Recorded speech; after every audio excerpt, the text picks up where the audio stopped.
era una mujer insegura, con baja autoestima, era la oveja negra de la familia. Pensé que nunca iba a lograr nada en la vida.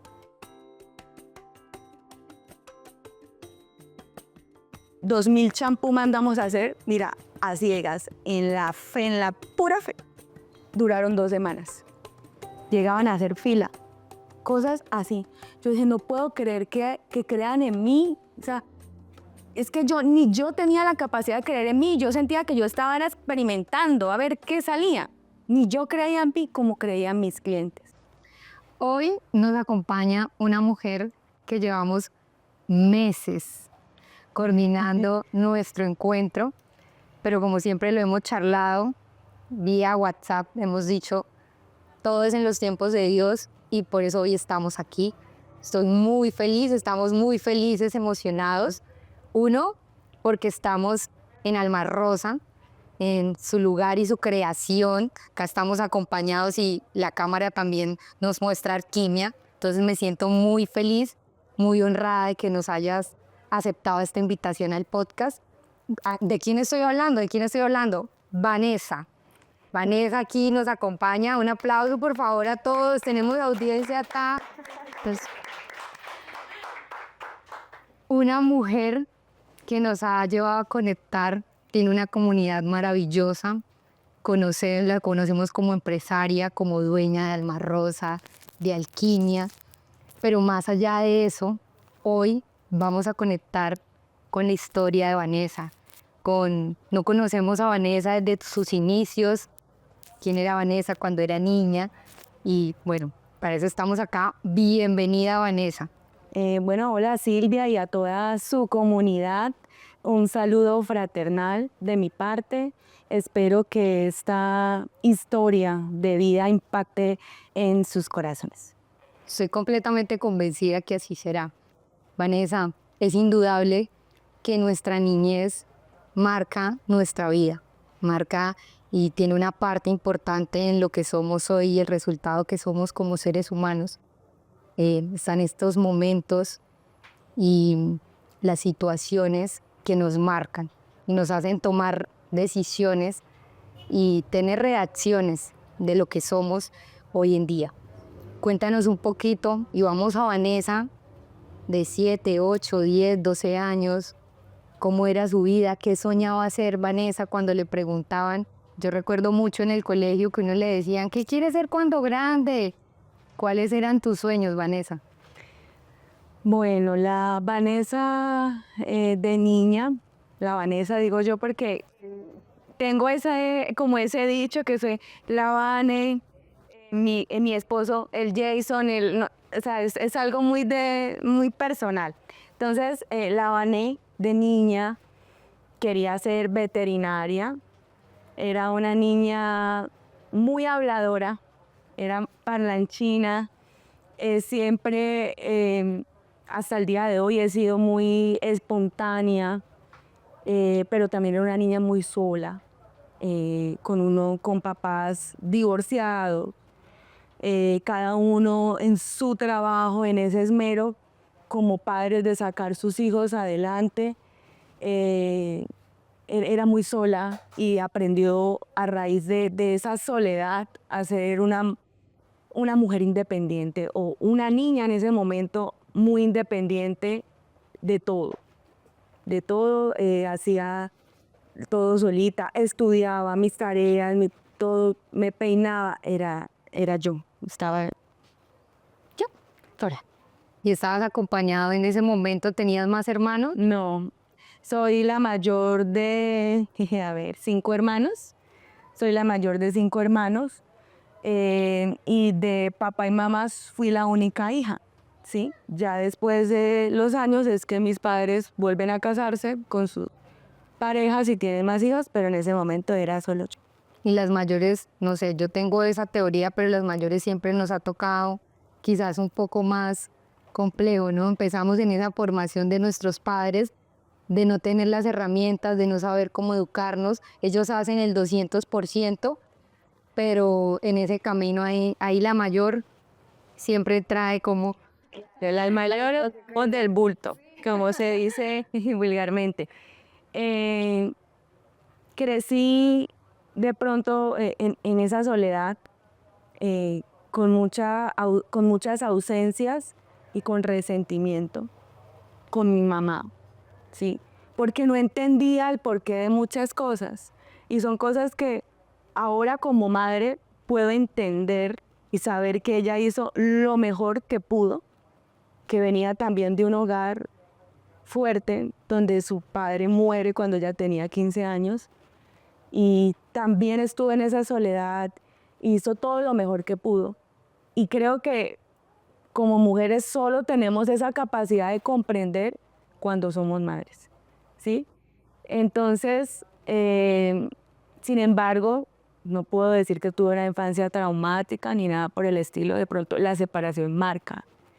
Es un puente que se rompe para un niño. Es un niño en un abismo. Es doloroso. ¿Qué edad tenías? Yo tenía 5 años, 4 años, no estoy muy segura, pero lo recuerdo como ayer. Esa vez que mi mamá y yo salimos de casa, ¿sí? Hubo unos acuerdos, entonces mi mamá salió de casa y en fin. Y lo recuerdo como ayer. Y son cosas que al día que marcaron, que me hicieron ser una adolescente muy rebelde, ¿sí? Con resentimientos, con rabias, sin futuro. Porque en mi adolescencia yo pensé que yo no iba a hacer nada, ni nadie. ¿Llegaste a pensar eso? Que yo era la oveja negra de la familia, era muy rebelde, era desobediente y escuchaba a mi alrededor que yo era un problema, yo era el problema. Y yo sentía que tenía aquí problema en la frente y pensé que yo siempre iba a ser la oveja negra y que quizás iba a tener por ahí algún trabajito de algo así. Y mi vida no tenía mucho sentido hasta que conozco a Dios. De hecho, conocí a Dios de niña, a los 10 años. Mi madre conoce de Dios y ahí empieza un proceso de sanidad, pero seguía cargando con cosas y en la adolescencia hay un quiebre, me voy de casa muy joven. Mi primera ida de casa fue a los 14 años, pero a vivir con papá, pruebo cosas que nunca en la vida y más rebelde, vuelvo a donde mamá y estudiar. Ese es como, a ver, como le digo, como el vía crucis que pagamos muchos hijos de padres divorciados, que es no sentirse estable. ¿No sabías a dónde pertenecer? No, no me sentía parte de ninguna familia. Me sentía sola. Mis noches eran oscuras. Sentía, o sea, mi lugar feliz era el colegio, donde iba a compartir. Y ya llegar a la casa para mí era lo más triste porque iba a estar sola, ¿sí? Y siento que de los hogares divorciados cae sobre cada uno de nosotros, sobre los hijos, esa inestabilidad. Entonces no me gusta y me voy a vivir con mi papá. Y no me gustó que mi papá y me voy a vivir con mi mamá. ¿Sí? Entonces crecí con eso, siendo súper inestable en mis caminos y también emocionalmente, con raíces de bipolaridad y demás. ¿Cómo hacías? Después nos cuentas un poco que te sentías en un vía crucis de un lugar a otro, con tu mamá, con tu papá, pero en esa transición, ¿cómo hacías para llevar esa carga, ese dolor, esa responsabilidad de sentir que yo soy la oveja negra de la familia, yo soy el problema, sentir que no había para mí un futuro? ¿Cómo lidias emocionalmente con eso en una etapa tan difícil que es la adolescencia? Gracias a Dios, durante la preadolescencia es que mi mamá conoce de los caminos de Dios. Llego a una iglesia y digamos que durante esa estuve muy conectada con Dios. De niña yo iba a los barrios más pobres de la ciudad a hacer grupos que actualmente tengo con niños y eso me llenaba. Y empezó Dios a sanar odio.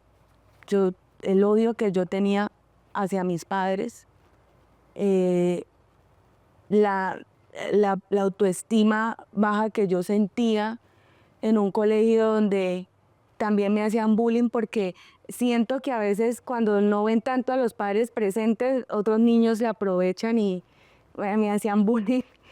Y ahí es donde yo digo que estuve por primera vez conectada con Dios de niña y Él me sostenía y empezó a sanar y empezó a restaurar relación con mamá, muchas cosas de niña. Pero ya llega la adolescencia en donde yo no tenía un lazo fuerte con mamá para hablar muchas cosas, en donde ella seguía muy ausente, habían ya 3 hermanos más y ella peor el tiempo y ahí sí me acojo a las amistades. Usted está loca, esas cosas de Dios. Y yo digo, ay, no quiero nada más con Dios. Y el desenfreno. El desenfreno total en cuanto a las salidas, el hacer cosas a escondidas. Bueno, lo de un adolescente. El mentir, Tapar una todo eso, cosa. claro. Eso porque no había una relación con la familia, una relación. Alguien que me hablara del mundo como el mundo era, que es algo que yo como mamá, yo, es algo que yo como mamá pues procuro hacer con mi hija. Tengo una hija de 10 años que ya me hace preguntas densas y son preguntas que ya no evado, que yo tengo que tomar esa niñez que tuve y esa experiencia, ¿sí? Para no cometer el mismo error, no repetir el patrón, sino que hablarle a mi hija de cómo es el mundo, hablarle de un Dios, porque soy cristiana, sirvo a Dios, sirvo en la iglesia, y eso hace parte, es lo principal de mi vida, pero afuera hay un mundo con el que mi hija se va a topar, que no la puedo esconder en una burbuja, porque el día que esa burbuja se rompa, porque va a romperse, entonces va a aparecer un pajarito loco, como me pasó a mí. Y tengo esa buena relación con mi hija, en donde no voy a decir que, ay, mi amor, yo soy tu mejor amiga, yo soy tu amiga. No, porque ese también es un error actualmente en los padres, que por buscar ser amigos y de los hijos, no los corrigen, no los educan, y esa no es nuestra tarea. Pero sí busco ser su mamá y su confidente y hablarle del mundo como el mundo es y lo que se le va a presentar para que ella un día pueda escoger. Y obviamente sé en mi tranquilidad de que mis oraciones la van a cubrir siempre. Nos hablas de tu hija de 10 años y volvemos un poco tú dices, me voy a los 14 años, estuviste en una transición entre papá, mamá. ¿Cuándo te vas de la casa? Porque tuviste 10 años atrás a tu hija, quedas embarazada también joven. Estaba en la universidad y ¿Te estudiabas? estudiaba Derecho, estaba en 5.º semestre de Derecho y decido irme de la casa porque quería vivir la vida loca. Y mis amigas, las que tenía en ese momento, váyase, que no sé qué, y no, que parece, usted no le deja hacer, usted no le deja hacer nada, usted es una universidad, usted tiene 18 años, ya lo cumplió, vuele, y aquí soy, yo le consigo, yo le ayudo.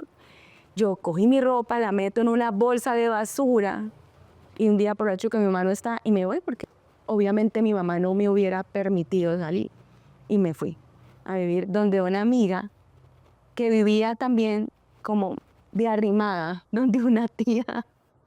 Y allá llegué con mi bolsita de mi ropa y mis cosas a compartir cama con ella. Afortunadamente, pues su tía, que nunca los voy a olvidar.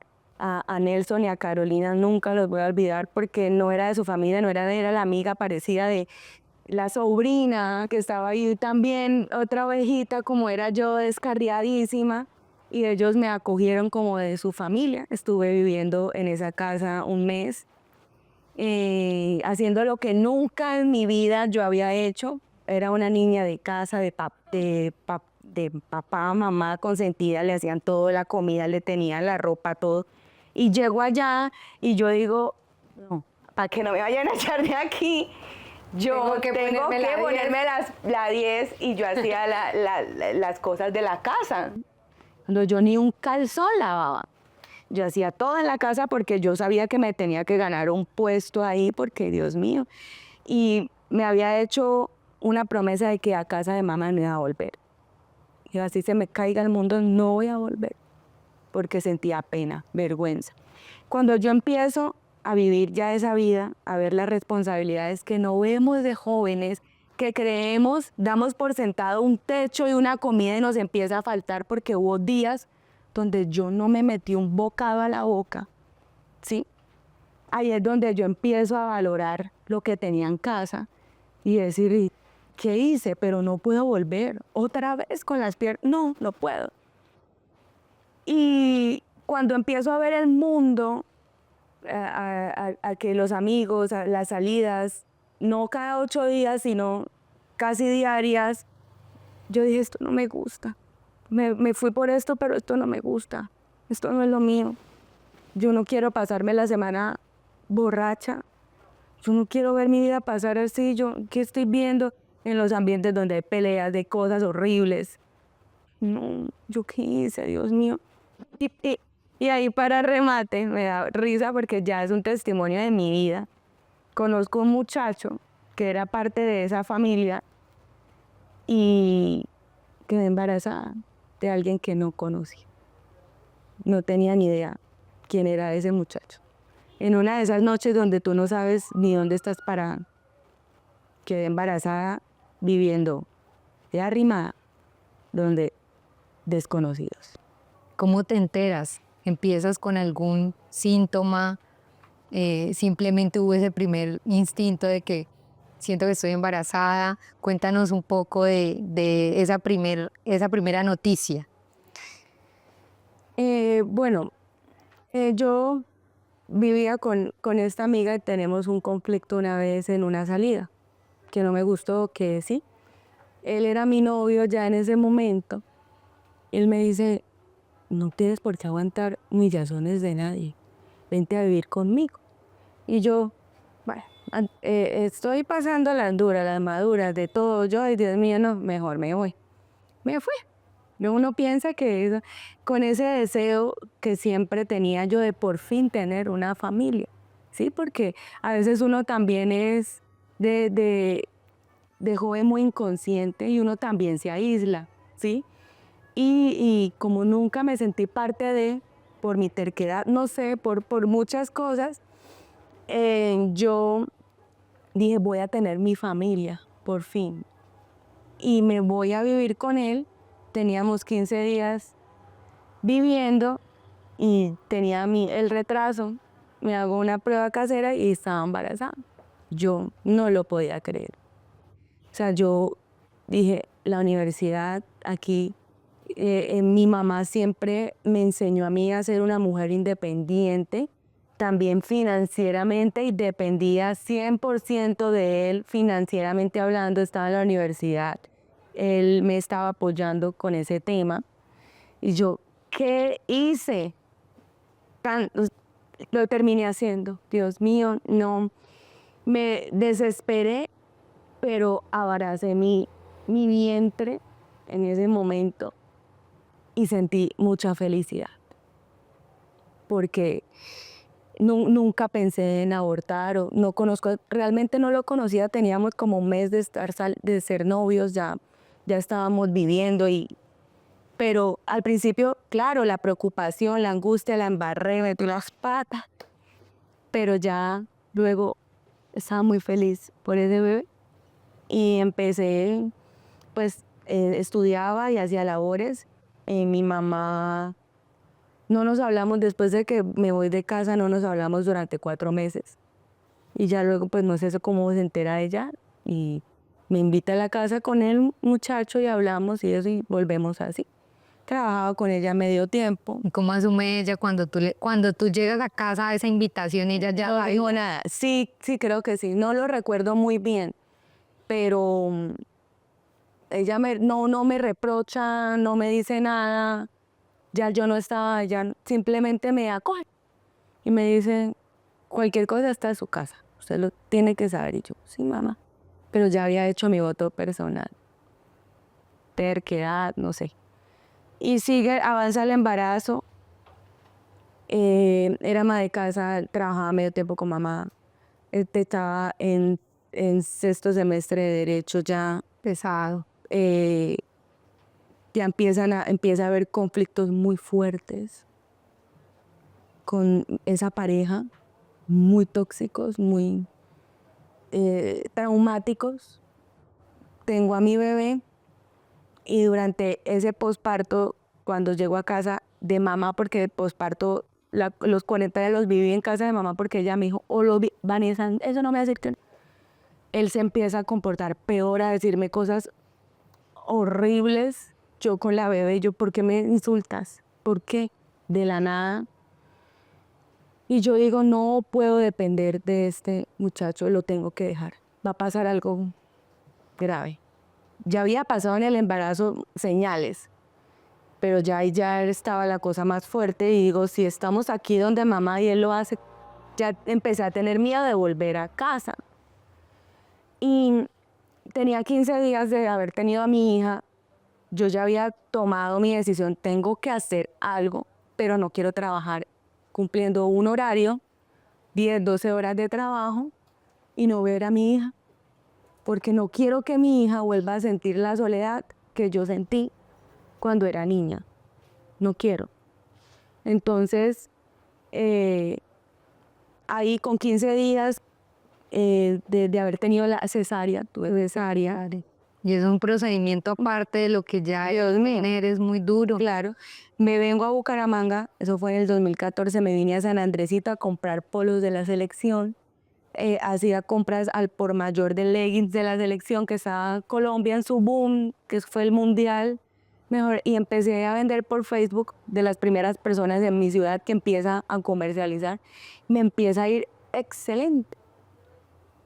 Y yo dije, bueno, por aquí me voy a meter. Sin embargo, a veces creemos que porque no salimos a trabajar, entonces vamos a emprender y a tener todo el tiempo, y es una mentira. Es una mentira. Yo mientras daba seno a una recién nacida, salía, entregaba a un domicilio, se me abrió la herida de mi cesárea porque montaba moto, porque quería poder ganarme lo adicional de ese domicilio, y llegaba y medio le daba teta y no pude tener un posparto saludable, disfrutar a mi hija, peor que si hubiera trabajado en una oficina o en algún lado, porque era hasta de madrugada me quedaba yo subiendo los posts de modelo de los polos y etiquetando a 100.000 personas. Subía uno y se permitía máximo 1.000 etiquetas, entonces subía otro 1.000 etiquetas. Yo no dormía porque ya tenía mi objetivo. Tengo que ser independiente financieramente. Todavía ahí no estaba como tan afirmada en dejar a mi pareja, no, porque rescataba lo bueno de él. Ya regreso a casa y él se va a trabajar, regresa, pasan cosas, nos hacemos daño en medio de venganzas y cosas feas, y ya pasan a mayores, a situaciones de maltrato físico, verbal, emocional, de todos los aspectos, a que nuestros vecinos llamaban a la policía, en donde mi bebé tenía 1 año, ya estaba sufriendo, aunque ella no era parte de, porque la iban y la dejaban donde un familiar para llegar a pelear y muchas cosas que yo digo, no, ya, es el momento, y ya yo tenía un ahorro y decido irme. Me voy a vivir sola con mi bebé, mi bebé ya tenía 1 año y unos mesecitos, y me voy a vivir sola. Me voy a vivir a una casa en una zona más o menos comercial en mi ciudad, Barranca Bermeja. Era una casita de un pasillo, pero curiosamente esa casita tenía un cuartico al lado que lo arrendaban los que tomaban esa casa como para un independiente. Y ahí yo me acuerdo tanto que había una mesa tirada en un basurero vintage, que estaba la moda vintage, y yo voy, mando a traer esa mesa, la mando a restaurar y ahí pongo la venta de productos. Vendía productos para el cabello, vendía cinturillas, es básicamente. Y empiezo a trabajar y estaba ya en paz, tranquila. Al principio fue muy duro porque yo había dicho, mi hija, voy a tener mis hijos con un hombre y con ese hombre me muero porque yo no voy a ser igual que mi mamá. Y me pasó. Por eso ahí fue donde yo empecé a perdonar. a perdonar todo eso que con insensatez decía, porque no la entendía, ¿sí? Y yo digo, por más que uno quiera, no, ella no lo hizo para hacerme daño, pero fue insostenible su situación, quizás también. Entonces, sigo trabajando, sigo en el proceso. Llega mi actual esposo 2 meses después y empezamos a hablar. Yo ya lo había conocido a él 4 años atrás, habíamos andado, sí. Y ahí él empieza a ayudarme en mi proceso, él trabajaba, él hacía. Le digo, no trabajes más, trabaja conmigo, así sean los domicilios. Le decía, yo necesito a alguien aquí que me ayude. Y empezamos a tener conflictos, otra vez se empezaba a tener el mismo patrón anterior y yo empiezo a identificar, voy a pasar lo mismo. Mi hija ya lo amaba, yo dije, no quiero que mi hija vuelva a pasar por esa ruptura. Y decido, vamos a la iglesia. Y vuelvo a la iglesia con él. Siempre iba a la iglesia, pero muy de ir y ya. Y vamos a la iglesia y Dios empieza a tocarlo y a transformarlo y a sanarnos, porque ya en ese lapso ya nos habíamos hecho mucho daño. Y empiezo a luchar por mi hogar y por él.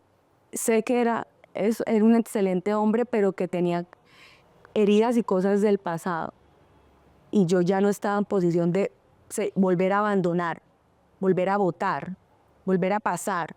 No estaba en esa posición y sabía, por mi conocimiento en mi niñez, de que había un Dios que era capaz de sanar y de transformar. Y empiezo. Y Él empieza conmigo y al principio duro, difícil. Pero luego Dios empieza a orar en ellos y terminó él más enamorado de Dios que ni yo. El encuentro que él tuvo con Dios fue muy fuerte y Dios nos ayudó a sanar, a reparar. Y mira que antes de todo esto, él deja de trabajar para ayudarme y la empresa de la cual yo me proveía, sí, que les compraba por mayor los productos que vendía, me dice, de un día a otro recuerdo tanto que yo venía en un carrito que tenía, mi primer carro, fue producto de haberme ganado un premio de 10 millones de pesos por ser la mejor vendedora del país. Yo estando en Barranca Bermeja, una pequeña ciudad, le gané a toda la ciudad y siempre les ganaba. Siempre les ganaba y entonces allá me estaban buscando el quite siempre como que ya estamos hartos que Vanessa, ¿sí? Sea la que se lleve. Entonces no, es que a Vanessa le hacemos un crédito en cierto porque mis pedidos eran muy grandes y yo no tenía todo eso. Y a mí me confiaba la empresa cualquier cantidad de productos. Vanessa, es que la distribuidora de Montería no nos recibió. ¿Será que nos puede recibir 100 tratamientos? Y yo, claro que sí, mándenmelos. Yo se los pago apenas los vendan, muy prontamente. Y así era. Había una confianza y todo, y pues mis pedidos eran muy grandes y todo. Y empieza también a ver de parte de la empresa hacia mí como un celo. Porque yo, cuando yo hacía cursos, me gustaba mucho la cosmética. Siempre me ha gustado maquillaje, los cuidados de la mujer, de la piel y eso. Y un día, antes de vender esa marca, yo me iba a Bogotá a hacer cursos de cosmética natural con españolas que venían de allá a dictarlos porque allá era más cuero. Y yo hacía jabones, yo sabía hacer champú, yo sabía hacer jabones naturales, saponificados de glicerina, mantequillas corporales, de todo. Y los hacía, pero luego ya no me sentía capaz de poder sacar una marca o algo. Yo decía, no, para eso se necesita plata, dinero, apoyo, yo no tengo nada. Yo decía, yo soy una pobre pendeja aquí. Yo no soy nadie, ¿qué voy a hacer? Yo no voy a hacer nada. Y vendo marcas y dejo eso, luego retomo eso y distribuidoras de esa marca empiezan a comprarme y ahí se afianza ese celo, que como empresaria ahora lo entiendo de una buena manera. Tenía miedo. Claro, y lo puedo entender, de pronto quizás yo era sentido de eso, pero la forma en la que ellos actuaron no fue correcta. Fue muy desleal, porque serví y fui. O sea, si algo me ha caracterizado como persona, ha sido la lealtad, con errores y con cosas, claro. soy un ser imperfecto. Por eso trato de estar tan cerca de Dios, para que Él me ayude a cambiar mis imperfecciones, ¿sí?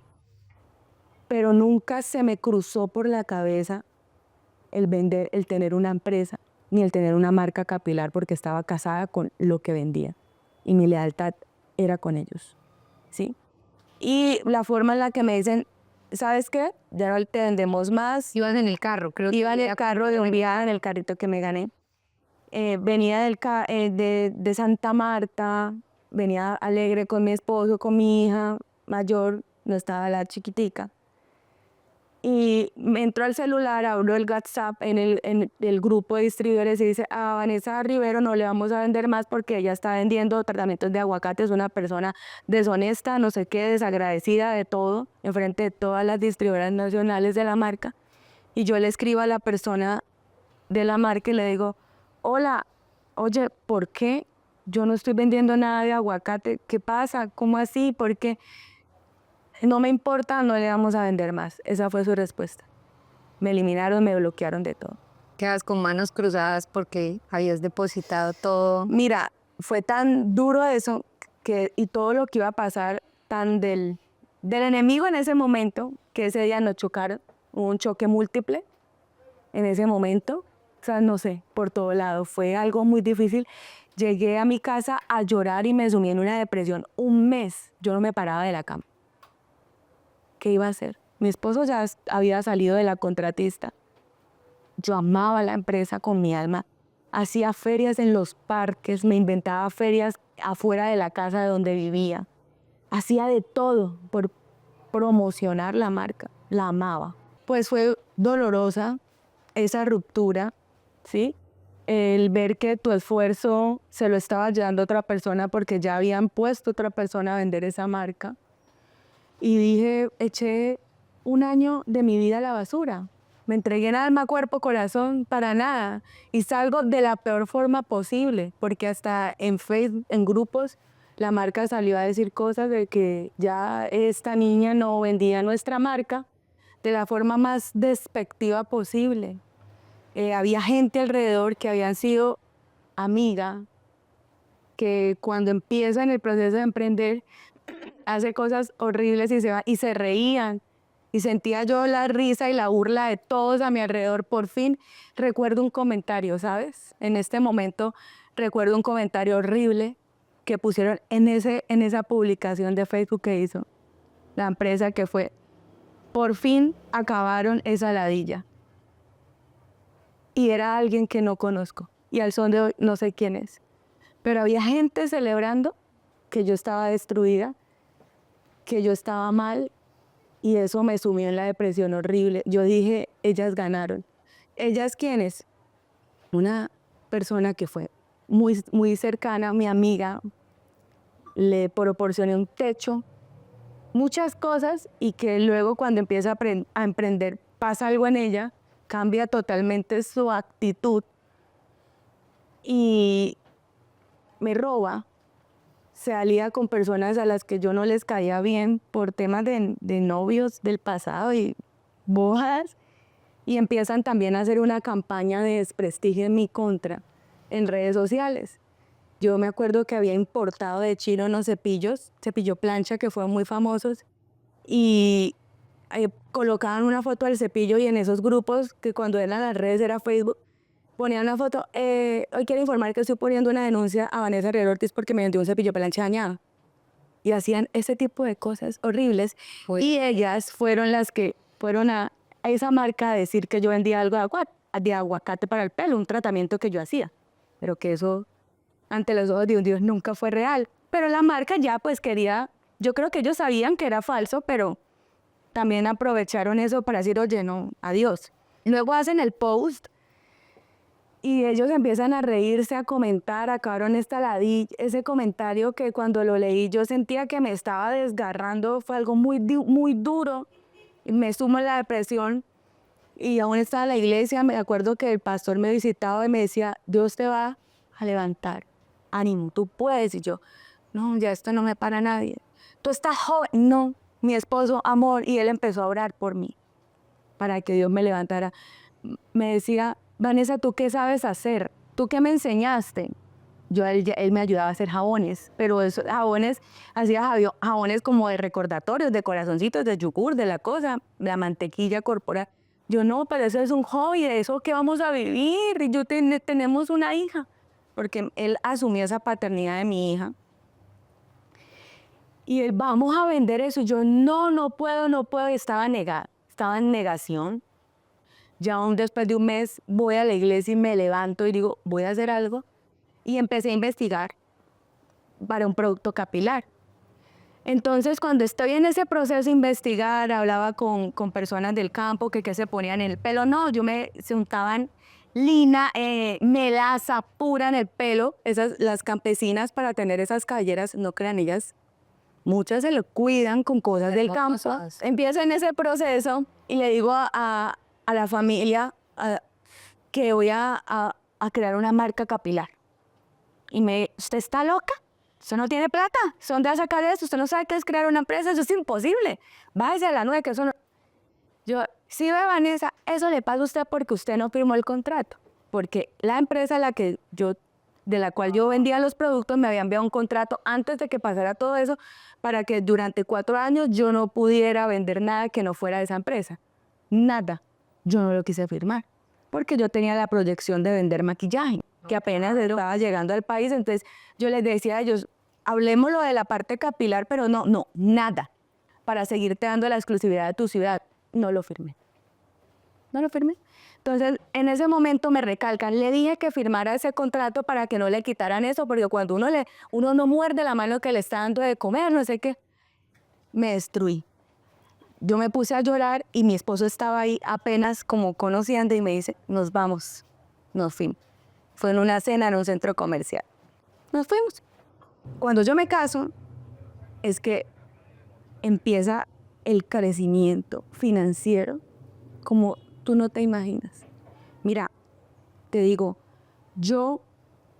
empezamos haciendo tratamientos, creamos la fórmula en base de experiencias, hicimos la fórmula con melaza, frutas, aceites vegetales, complejos hidrosolubles, investigué proveedores de materia prima natural proveniente de Naturatec y Testron, que son casas que proveen materia orgánica, natural, real.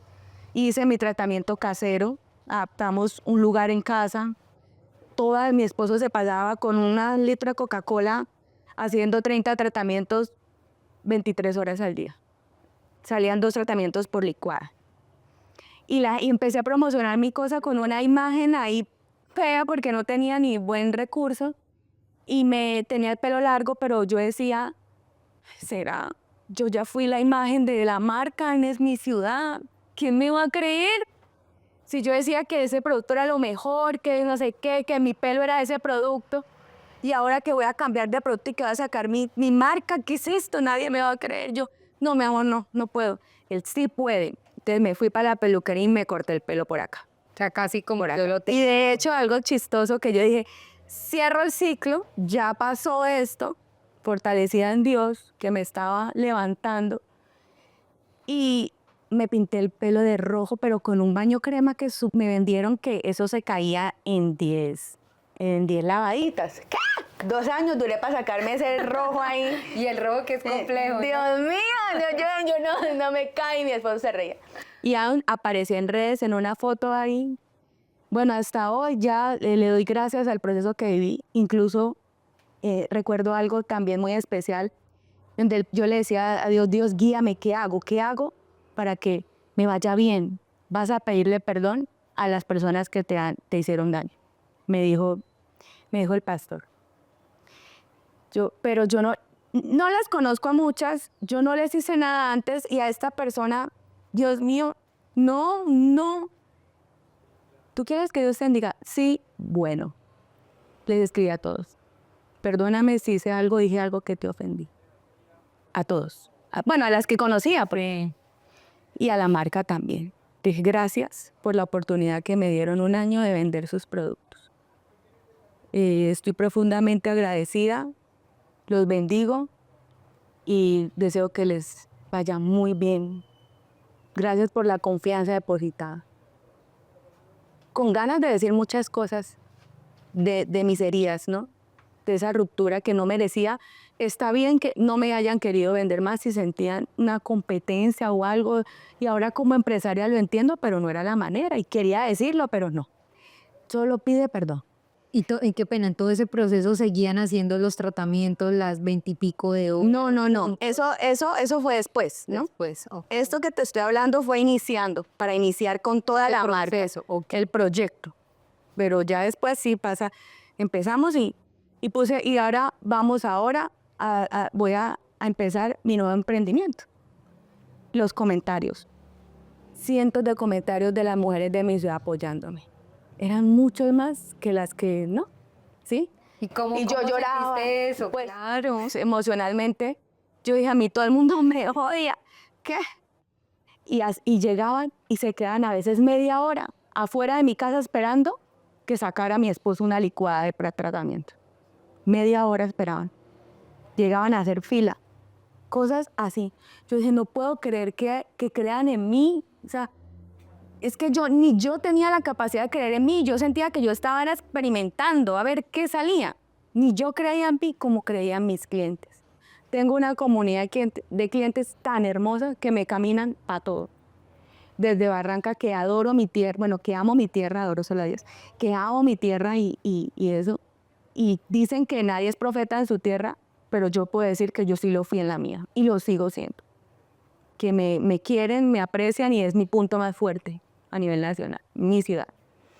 Bueno, yo seguí en el proceso, ya luego con tu esposo. Exacto, luego hacemos un préstamo, imposible porque no le prestaban a una menor de 25 años X cantidad de dinero en ese momento, estamos hablando hace 8 años, más o menos, y yo tenía 22, no me iban a prestar eso. Pero pase papeles a ver qué pasa. Empezamos a orar con mi esposo, Señor, si viene, sacamos el préstamo, salió el préstamo, ¿cómo? No, bueno, sí sé. Seguimos adelante y le digo a mi esposo, amor, yo con un champú no me quiero meter a fabricar, ¿sí? Lo quiero mandar a hacer con su registro sanitario en Vima, maquilamos con un laboratorio en Bogotá, llegan 2000 champú, mandamos a hacer, mira, a ciegas, en la pura fe, 2000 champú. Duraron 2 semanas y eso fue mucho. ¿Cómo asumen ustedes eso como pareja también y tú llevar también ese proceso casero y transformarlo? ¿Había miedo, incertidumbre? Claro, era una inversión grande. La empresa estaba impresionada porque era una niña ahí con el esposo ahí como que 2000, ¿están seguros? Nosotros fabricamos desde 500, 1000 unidades. No, 2000, yo les voy a vender. Pero yo tenía por dentro, aunque no lo manifestaba, el susto de la vida, pero yo los voy a vender. Mi marca no es reconocida a nivel nacional, pero la voy a vender. Y lo vendí. En menos de 2 semanas yo ya estaba montando otra maquila. Y seguí adelante, me mudo con mi esposo a un apartamento. Arriba era el apartamento de 2 habitaciones y abajo era un garaje. Y me recuerdo que hablamos con los dueños que si podían cambiar el portón por una puerta tipo local y ellos aceptaron, la pusieron. Y yo dije, esto viene de Dios porque lo que viene de Dios viene así, como en un tubo, no viene con problemas, no viene con esa angustia, lo de Dios no viene así. Entonces me fui tranquila y empezamos ahí, ya empecé a meter maquillaje, ya otras cositas, que de hecho hay otra historia que te comentaba por WhatsApp. ¿Recuerdas que cuando la empresa decide no venderme más y pasa todo este rollo, me quedó un capital de 7, 9 millones de pesos, no recuerdo muy bien, que yo invierto, hago una compra de maquillaje en una empresa y llega ese maquillaje a Colombia y me lo incautaron todo. Eran todos tus ahorros. Y eran mis ahorros. Todo me lo quitó, me lo incautaron. ¿Por qué? Porque no sabía de que el maquillaje, pues todo cosmético que entra al país debe tener un registro sanitario del país de donde llega. Entonces a mí me dijeron, tienes que legalizarlo. ¿Cómo? Busca un laboratorio y registra cada producto. Pestañinas, lápices, de todo. Y yo, ¿a qué horas cada registro sanitario valía 3, 4 millones? Yo, ¿qué? No, se perdió. Pero yo estaba fuerte espiritualmente en ese momento con mi esposo. Le digo a mi esposo, casi que lloramos, pero vamos a orar. Y tal cual como te lo conté, un día yo ya había mandado la publicidad en redes de que iba a abrir mi primer local oficialmente con una puertica de vidrio, ya no era el cuartico. Al público, no sé qué, mi esposo hizo todo porque él ha hecho todos mis locales, ya todo estaba listo, solo era para poner la mercancía, ya no había mercancía y eso era el fin de semana, estamos hablando, ¿qué te digo? Un miércoles así más o menos. Yo, Dios mío, me senté en la escalera tenía una puerta a ese garaje que ya era el local, ya era un local todo, y le digo a Dios, Señor, tú no dejas a tus hijos en vergüenza, yo ya lancé la publicidad, ¿qué hago? No sé, Dios, me voy a tranquilizar y tú vas a orar. No sé, no voy a cancelar nada. Encárgate. Suelto. Pasa una señora con una maleta gigante, timbra y pregunta, ¿qué van a hacer ahí? Porque la puerta de vidrio estaba llena de papel. Entonces, ¿qué van a hacer ahí? Yo una tienda de maquillaje. ¡Ay! Yo tengo maquillaje en esta maleta. ¿Quieres ver? Claro. Entró, abrió la maleta, yo escogía, en la fe, como había aprendido. Cuando ella me hace la factura, 10 millones algo. Yo la miro y yo la recuerdo tanto todavía con cariño. Señora Patricia, no, yo no tengo un peso. Le conté lo que pasé y yo le dije, perdóneme si la hice perder el tiempo. Ella me queda mirando y me dice, tranquila, abra y me paga. Y se va. Y me dejó el piso lleno de mercancía. Abrí, fue un éxito, yo saqué eso los días de apertura, le pagué, volví a soltar y ella me ayudó a formar un capital. Impresionante. Patricia, si estás escuchando eso, fuiste ahí la conductora de ese primer De ese paso. milagro. Fue importantísimo, ¿no? Dios obrando, pero también Patricia fue esa conducción de ese momento. Ahora mira, hoy eso del proceso que llevas, que indudablemente ha sido un proceso bastante complejo y es lo que a veces no percibimos. Vamos por la vida y quizás vemos empresas muy grandes con un laboratorio y decimos, no, pero quizás ha sido sencillo, alguien se lo ha dado, la familia tiene dinero, porque esos son como los comentarios que usualmente la gente solemos a veces apresuradamente hacer, ¿no? Claro. Pero Y eso lo decían claro, en mi ciudad porque mi mamá pues era una persona política y pero ella la ha tenido fácil porque la mamá le montó. Mi mamá no puso nunca ni 1.000.000 de pesos, ni 100.000 pesos para mi proceso. Tampoco lo pedí, porque yo dije, me fui de la casa y voy a demostrar, el día que tomé la decisión de pararme y quitarme esa vestidura de la oveja negra y el problema de la familia, y voy a demostrar, lo hice y lo hice agarrada de Dios, obviamente, porque de Él ha provenido todo. Luego, inauguro, empiezo mi champú, mi cosa, no sé qué. Voy a otro laboratorio, saco acondicionador, saco crema de peinar con una maquila de un laboratorio paisa. Sigo adelante.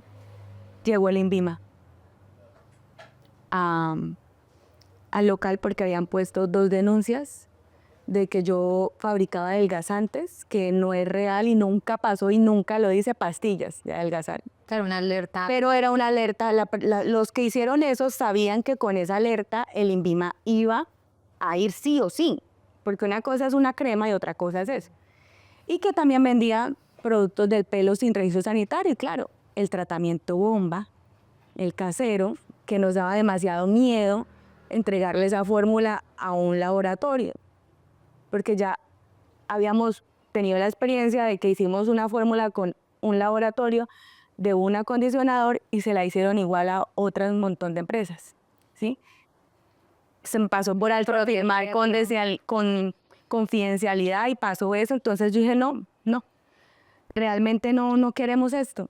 Y nos pusieron la denuncia, eso ya incautaron los productos que no tenían registro, que eran como jaboncitos y los tratamientos, fue muy duro. Luego salió una multa millonaria. Yo dije, ya, hasta aquí fue. Entonces mi esposo, no, hasta aquí no fue, vamos a seguir. Y por ahí fue gracias a eso nosotros hicimos nuestro laboratorio. Ya éramos una marca con su laboratorio cosmético propio. Hicimos el primer laboratorio en mi ciudad, una planta de producción aprobada por el INVIMA. Dios puso las personas, los ingenieros, los farmacéuticos que nos ayudaron en el proceso, todo, maquinaria, chiquita todavía, no éramos inmensos, bueno, aún no, pero sí, gracias a eso, y seguimos adelante. Empiezas con tu esposo desde el principio, tienes todo, empiezas casero, abren el local, montan un laboratorio, pero es indudable que vivimos un proceso empresarial con nuestra pareja, también no es sencillo. ¿Cómo viven ustedes eso y esos momentos, por ejemplo, cuando te dicen hay una multa, donde empiezan las cosas financieras, a veces a haber huecos súper grandes a nivel financiero, por administración, por decisiones que uno toma a nivel empresarial, que causan esa conmoción interna en la relación de pareja, en la relación de familia, en la toma de decisiones? ¿Cómo viven ustedes ese proceso?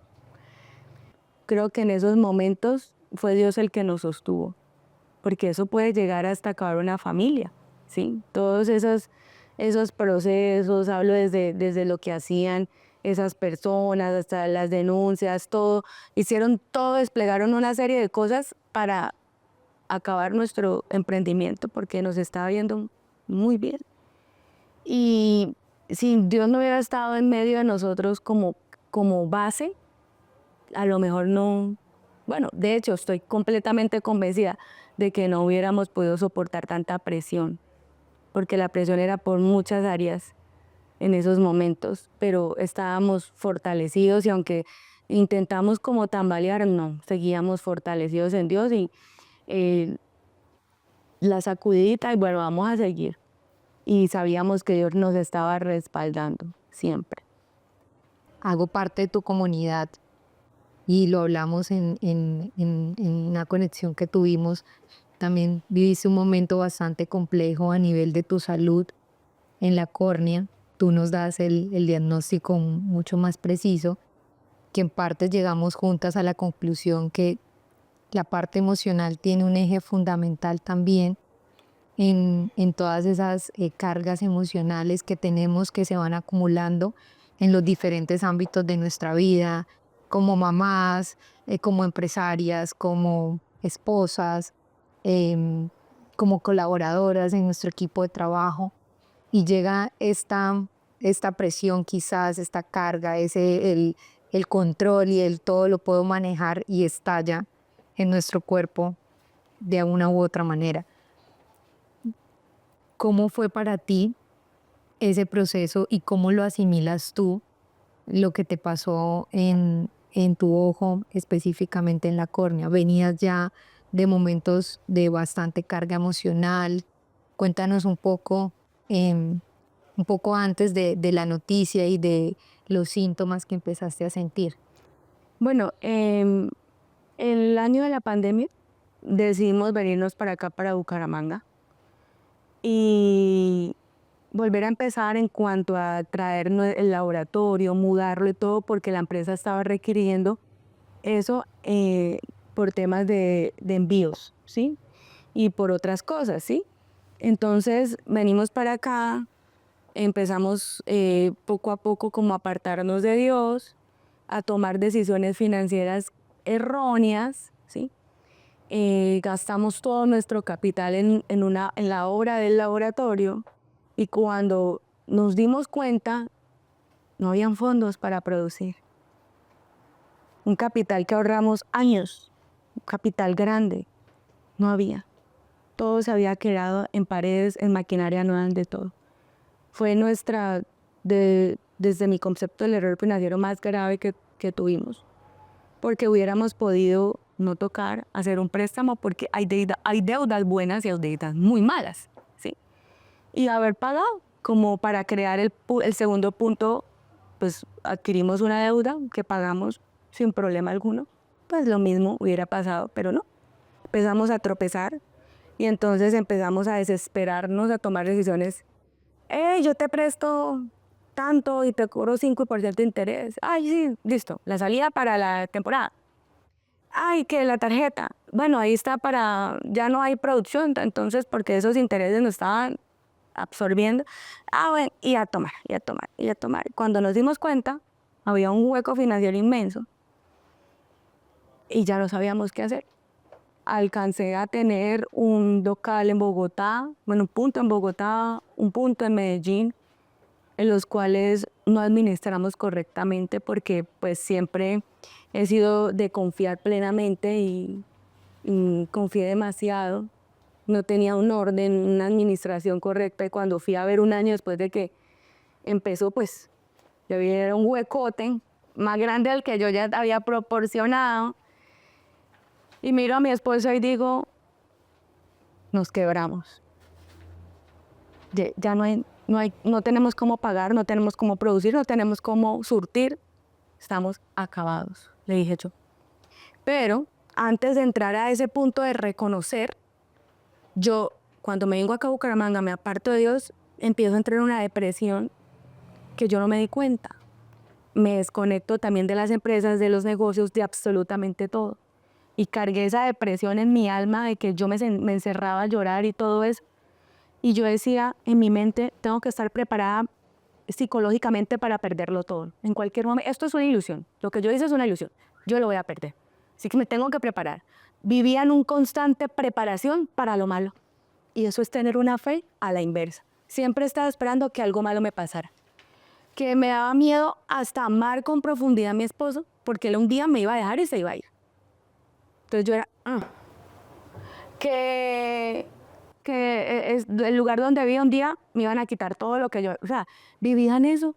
Y ahí eso me abrilló a la depresión. Pues esa es la raíz. Y empecé a desconectarme y a enfocarme en cosas que nada que ver, a buscar desahogaderos en donde no debía. Y estuve en depresión 2 años, las cosas se pusieron peor y ahí es cuando tengo esa conversación con mi esposo.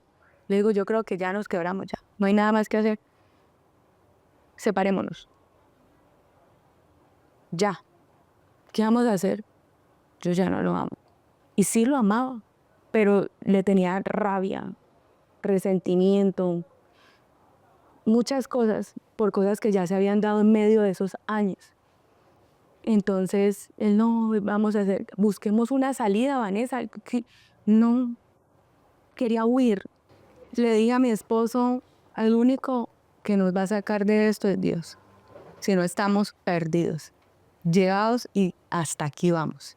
O nos ponemos a cuentas o que cada quien coja por su lado y rescatemos lo que nos queda antes de que nos echen mano. Le dije así.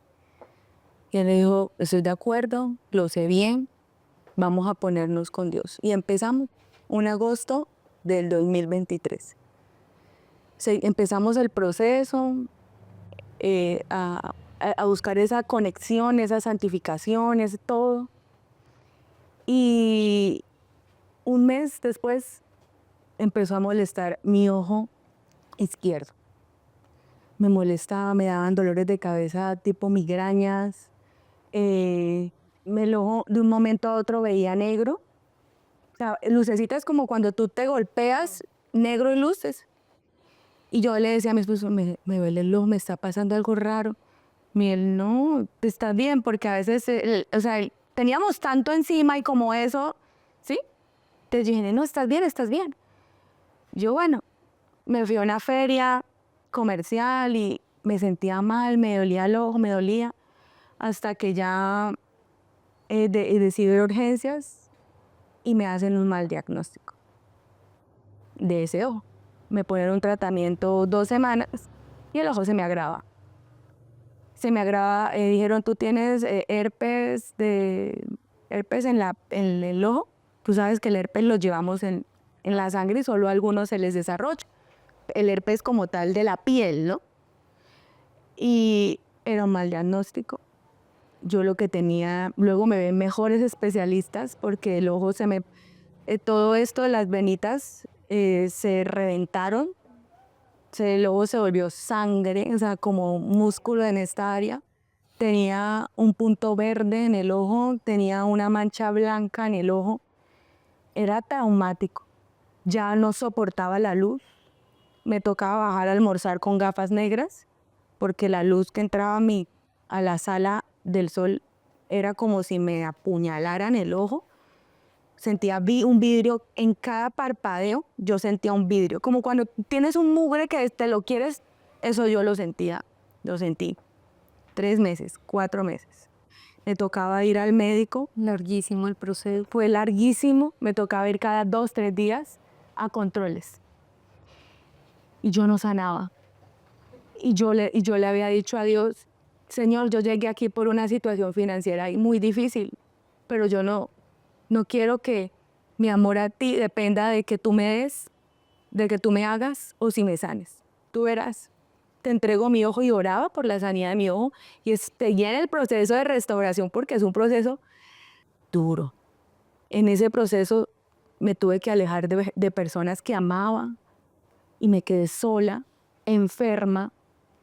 Estaba sola y mi esposo, y a veces hay cosas que no compartimos con ellos porque ellos a veces no comprenden, y él estaba trabajando y me pasaron cosas dolorosas en medio de ese quebranto. Yo seguía orando, yo seguía creyendo algo iba a pasar, las cosas financieramente peor se pusieran, no por todos lados. Estaba colapsada y eso se da en mi ojo a raíz de esa depresión de 2 años. El sistema inmune, cuando tú estás deprimido, el sistema inmune también se deprime. No va a combatir nada de lo que llegue a tu vida. Te dan las gripas así y todo, ¿sí? Y el cuerpo siempre manifiesta, tú como psicóloga lo sabes, que por algún lado se manifiestan las depresiones y la ansiedad en la que yo vivía. Que yo tal vez en una cámara, pura risa. Y de hecho, en ese proceso me perdí. Yo perdí la chispa. Eso te iba a preguntar. Difícil, Desde antes de eso ya lo había perdido. claro, y más que tú eres la imagen de tu marca, tienes que estar activa en redes sociales, tienes que generar contenido. Esos 4 meses para ti fueron demasiado complejos. Claro, estaba pasando una situación difícil. Yo hacía envíos, tutoriales de maquillaje, todo eso, y ya no podía maquillarme. Me tocó quitarme mis pestañas postizas que tanto amaba. No, ni un corrector ni nada porque estaba en riesgo. Ya empezaron a hablarme de trasplantes de córnea, a prepararme psicológicamente para eso. Y son 2 cirugías para un trasplante y son terribles. Me hicieron biopsias en el ojo a carne viva. Yo recuerdo un día haber llegado al local después de una biopsia, con una biopsia que hicieron con una anestesia local. Cuando eso se despierta, yo llegué al local donde lo tenía antes y me tiro al piso a llorar. El dolor era como, o sea, me sacaron un pedacito de mi ojo en carne viva, ¿sí? A ver si yo tenía cáncer ocular, porque no respondía a nada. Encima salió una masa aquí en el párpado superior. Entonces, Externa. externa, sí, era una masita. Pero ya la tenía antes de lo del ojo, pero estaba creciendo, no. Mira, seguí adelante, seguía orando, no podía trabajar, no podía hacer nada, medio grababa, no, ni yo qué. Haber renunciado a mí también como mujer, mi vanidad, que también en cierto momento la vanidad en ese extremo no es buena. No es buena porque yo me sentía horrible sin las pestañas, me sentía lo más feo sin maquillaje, y sé que eso hizo parte del proceso de moldeo de Dios. Decirme, yo te hice hermosa, tú no necesitas de eso. Si tú te maquillas y lo haces es para ti, porque te quieres ver diferente. Tú ya eres hermosa. Todo fue parte de un plan de Dios, que dolió, pero que hoy lo agradezco, porque el conocimiento fue invaluable, las lecciones, todo, todo, todo.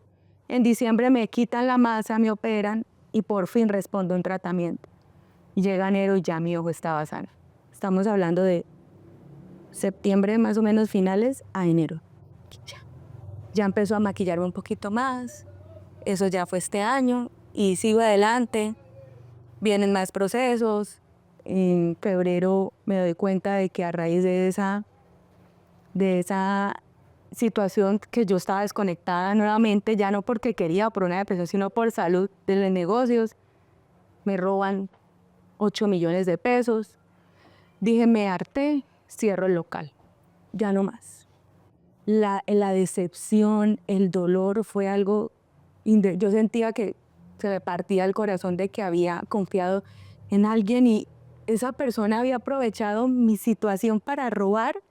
Eso para mí fue muy difícil. Desgarrador. Y bueno, yo ya había pasado carta para mudarme, o sea, carta para soltar el inmueble e irme a otro, pero yo dije, no, no quiero más, no quiero más, no quiero volver a vivir esto, no más. Y en marzo cierro el punto de aquí, de esta ciudad. Empiezo a orar, ayunamos, Dios hizo milagros financieros que ni en mis sueños más locos se presentaron si pudimos solventar el 50% de nuestras obligaciones. Y luego aquí hoy donde estamos, este local, se pudo construir con recursos del cielo, de mi papá, que nos apoyó y que de pronto en el pasado nunca, porque no soy una persona de pedir ayuda. Puedo tener el agua acá y yo me hundo. No sirvo.